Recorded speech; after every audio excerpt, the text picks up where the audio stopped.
자, 부동산의 속성이라면 어떤 것이 있습니까? 예, 궁금합니다. 예, 이중적 이익 구조라고 제가 늘 말씀드리는 거 있죠? 부동산은 원래 이중적 이익 구조를 갖고 있다, 경매는. 왜? 여기가 우리가 말하는 시세다. 여기가 우리가 말하는 낙찰 가격이다. 그 다음 여기가 우리가 말하는 향후의 시세 상승이다. 아니, 대한민국 사람 치고 부동산이 시세에서 머무르지 않고 시세 상승하는 것을 안 겪어본 사람이 있습니까? 안 겪어본 사람이 있을까요? 여러분들 다 알죠? 연일 신문마다 부동산 가격 올랐다고 하지 않습니까? 공시가격도 매년 오릅니다. 매년. 예. 그런데 이 시세보다 낙찰 가격을 이렇게 싸게 사고 이게 1단계 이득이 되고 있고요. 그 다음에 갖고 있으니까 오르는 2단계 이득이라는 게 있지 않느냐. 이것을 이중적 이익 구조라고 표현한다. 이중적 이익 구조를 갖고 있기 때문에 이 경매라는 것은 그냥 우리가 흔히 말하는 시세대로 사는 거에 비해서 두 가지의 이익을 서로 볼 수가 있다. 그러니까 이곳에서 수익이 극대화된다. 이렇게 말씀드린 거예요. 이중적 이익 구조는 외우세요. 이중적 이익 구조는 이 경매의 매력 중에 하나입니다. 일반적인 거래시장에서 부동산을 매입해서도 오르는 것이 아닙니까? 마치 재건축이나 재개발 지역의 매물을 보세요. 그 지역에 있는 매물이 경매 물건으로 나오게 되면 인근 부동산 업소에서 평가하는 시세보다 더 높은 금액으로 낙찰됩니다. 즉, 그 자리가 재개발 지역이다 라고 하면 시세가 얼마입니까? 예, 10억입니다. 라고 하면은 현재 10억에 나와 있는 매물이 없죠. 그러니까 당연히 경매 물건으로 이런 게 나오면 11억에도 사고 12억에도 사고 그렇게 되는 것이죠. 왜? 이 지역이 재개발이 될 건데 물건이라는 거는 10억이어도 씨가 말랐으니까 10억을 주고 살 수는 없고 굳이 살려면 더 높은 금액을 주고 살 수밖에 없다. 네. 자, 그렇습니다. 네. 자, 재개발이나 재건축의 지역의 경우에는 실제로 낙찰 가격이 엄청 높습니다. 저는 그럴 때마다 얼마 남지도 않았는데 왜 경매를 살까? 예, 이거는 향후의 시세 상승을 보고 사는 것이죠. 뭐 아무나 이건 다 아는 상식 아니겠습니까? 차라리 동네에서 직접 사는 게 더 낫지 않을까 생각을 했다라고 말을 하니까 그럴 수 있다. 그럼 시세대로 가서 사면 되지 못하러 경매에서 시세보다 더 주고 사느냐는 거죠.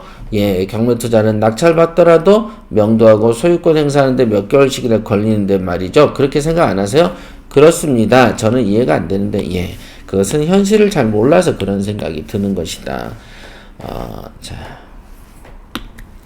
재건축이니 재개발이니 확정되거나 확정되기 전이라도 분위기가 과열되면 부동산에 물어보면 어떻습니까? 어떤 물건값을 4억이라고 입을 모은다고 하더라도 4억을 들고서는 인근 부동산 업소에 방문해서는 매물을 못 구하는 것이죠.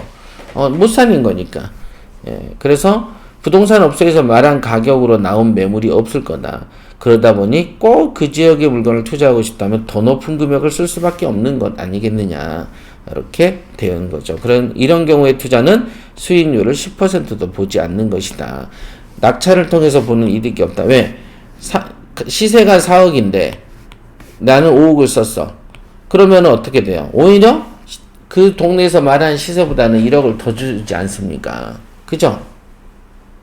그러면 1단계 구조는 이익은 보지 못하지만은 향후에 이제 재개발이 되면 아파트라도 하나 받으면은 당연히 프리미엄이 기본적으로 뭐 몇 억씩 붙기 때문에 예. 그러면은 2단계 이득에서 이익을 취할 수 있는 것이다. 그러니까 이 경매라는 것은 1단계 이득과 2단계 이득을 같이 보는 게 제일 좋고, 그러나 어떤 경우에서는 1단계 이득이 작더라도 2단계 이익을 보고서도 투자도 할 수도 있는 것이다.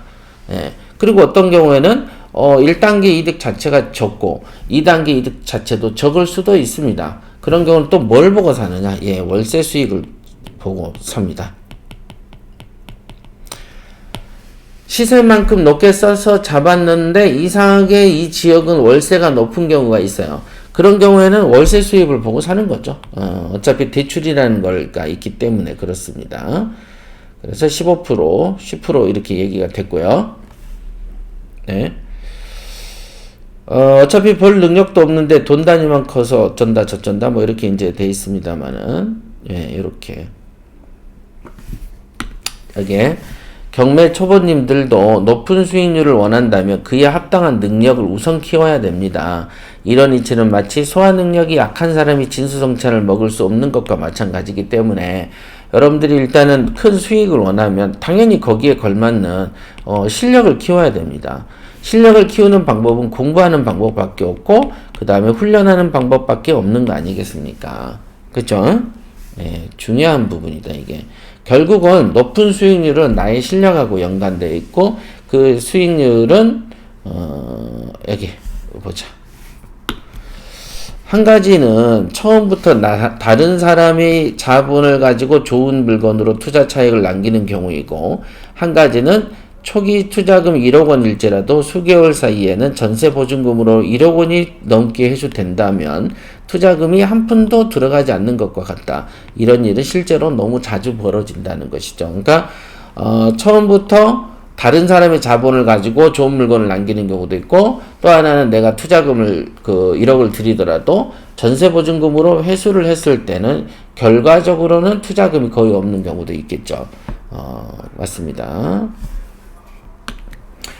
예, 이런 방식을 이용하면 적은 돈으로도 많은 부동산을 매입할 수 있고, 너무 당연한 말이지만 사실 가장 간단한 논리로는 큰 돈이 큰 이익을 남기게 되어 있고, 앞서 설명했던 선인선과 악인악과의 원리를 다시 생각해 봐라.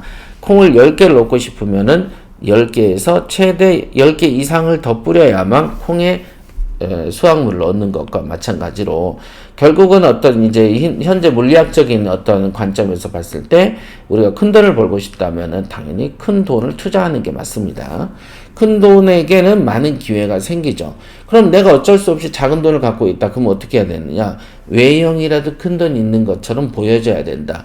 그 기술이야말로 큰 돈을 버는 이 원리를 가장 효과적으로 발휘하게 된다. 그게 뭐냐? 그게 바로 대출이라는 것이죠.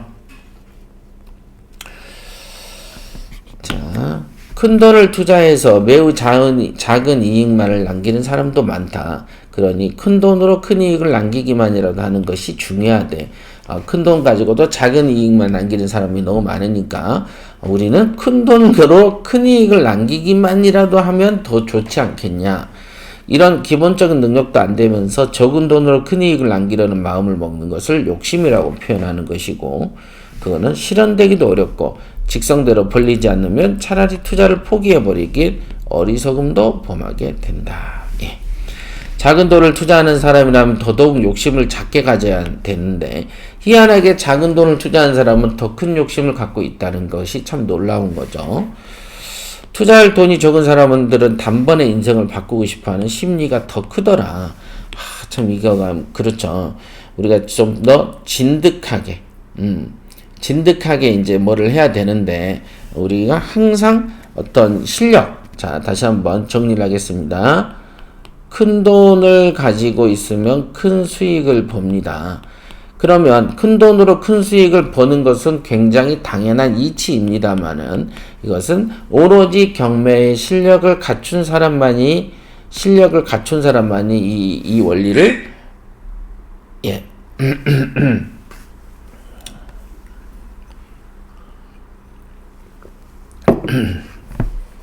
오로지 큰 실력을 갖춘 사람만이 큰 돈으로 큰 수익을 남기는 것이고, 실력이 없으면 오히려 큰 돈으로 작은 수익을 남기게 됩니다. 이거는 실력하고 연관이 된 것입니다. 실력. 그러니까 우리가 만약에 내가 돈이 작든지 크든지 간에 크게 벌고 싶으면은 실력을 키우는데 집중을 하세요 라는 말이고, 기본적으로 최소 10%에서 15% 정도를 목표로 움직이되 실제로 경매 투자를 하다 보면 이거는 되게 작은 수익에 불과하다는 것을 체감하게 됩니다. 그러면 처음부터 그렇게 얘기하지 그러셨냐? 아닙니다. 경매 초짜가 실력도 없는데 큰 이득만 목표로 뛴다면 반드시 또 이상한 곳에 가서 사기를 당하게 마련입니다. 그래서 본인의 실력이 높을수록 더 큰 수익을 남긴다는 점을 이해하시고, 하지만 최소는 이 정도만 보시라. 그지만 내가 더 벌고 싶으면 실력을 쌓아라. 이렇게 이 챕터에서는 정리를 할 수 있겠습니다. 그래서 큰 돈이 큰 수익을 버는 것이다 라는 말은 간단한 말로 내가 돈이 작게 있으면 좀 겸손해질 수 있는 것이죠. 그죠? 그러니까 근데 돈이 작은 사람들이 투자할 때는 한 방 아니면 안 하려고 그러고 왠지 더 불만을 갖는다는 말이죠. 그래서 수익률이라는 개념을 좀 알아야 된다. 수익률을 생각하지 않고 한 15% 20%를 벌어서 1,000만 원 투자해서 200만 원 벌었다 이거예요. 근데 그럼 20% 아닙니까? 엄청 큰 거죠. 그러나 200이라는 돈은 사실 작고 소소한 돈에 불과합니다. 그러다 보니까 작은 돈을 투자하는 사람들이 이 욕심이 본의 아니게 드러나게 되는 것인데, 그럴 때일수록 실력을 닦으면서 겸손한 게 좋다라는 게 이번 챕터에서 말씀드리는 주제였습니다. 자, 여기까지 하겠습니다.